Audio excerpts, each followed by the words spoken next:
Hey, this is Ben Duerr from Shadow of Intent, and this is how I learned to scream.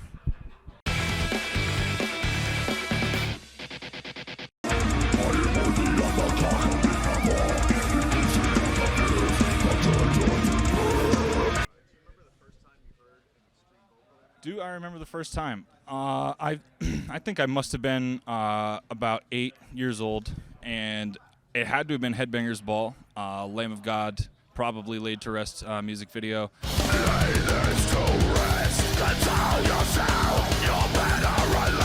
And I remember not liking it at all the first time I heard it, but we came around there.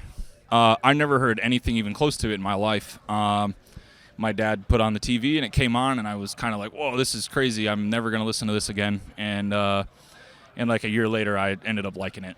The first time I tried to do the vocals myself, I remember whispering it out and kind of getting a feel for how to make the whisper sound of what I was hearing. And it was a Slipknot song, and I could do the whisper. So I was like, all right, I must be able to do the real thing. And I tried it, and it was horrible. My friends were like, please never do that again. So I spent like the whole summer practicing, trying to fix that. We called it the bonus room, and it was pretty much like a room for just extra stuff in our game console that we had. At the time when I was just learning, I had Rock Band on Xbox 360, and I had the microphone, and I bought the Mayhem Festival track pack so I could learn the Cannibal Corpse and Whitechapel and Black Dahlia Murder songs on there.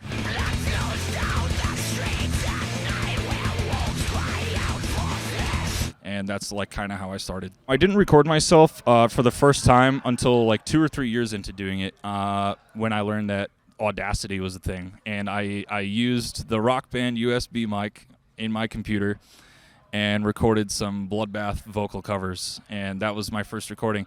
And I didn't sound nearly as good as I thought I did, which really kind of helped me get better at some of the things I was trying to do. Definitely Akerfeld from Opeth and Bloodbath. That guy was him and George Fisher were like number ones for me, and I really wanted to kind of figure out how to get Michael's the depth of his voice,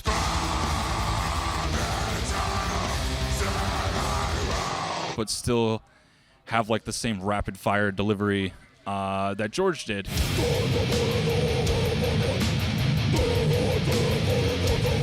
Because I really liked both aspects of those types of vocals. I've never had any throat damage of any kind, really.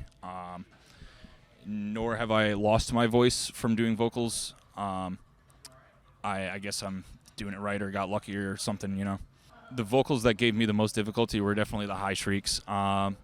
It took me probably 6 years before I could really get a hang of those, and to the point where former bandmates were telling me to just not do any highs. They were like, you should do a good mid-range vocal instead, maybe. And I said, nah, I'm going to figure it out. So we figured it out. It was Make Them Suffer by Cannibal Corpse. That was the first cover I ever did, and I don't remember anything after that.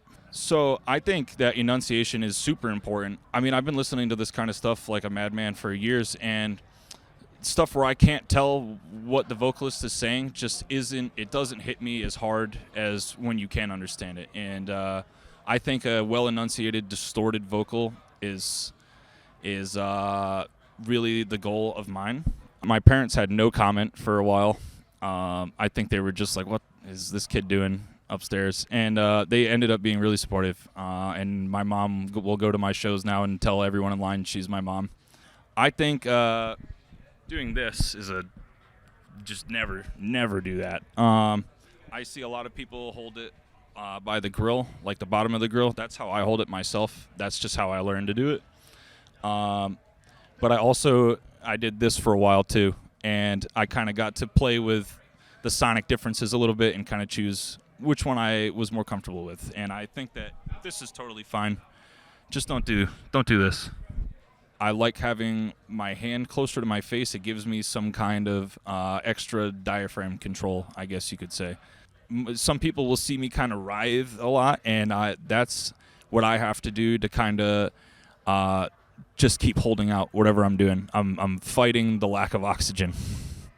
I guess if there were any days on the first tour we did where I was feeling pretty rough, yeah, I mean, I do remember towards the end of the tour it becoming very hard to do certain things, and I really had to lean into what I was doing and like really kind of capture what I was feeling to be able to even pull off some of the sounds. Otherwise, it was just coming out like, fail.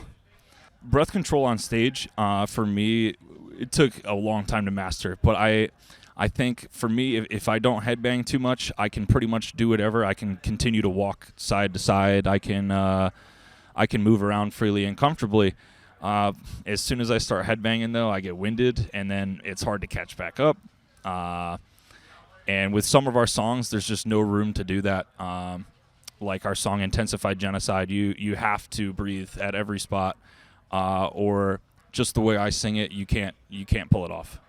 Do I have any rituals? No, honestly. I do a few screams, make sure it sounds good, and I get off and I say, that was fun, and that's it.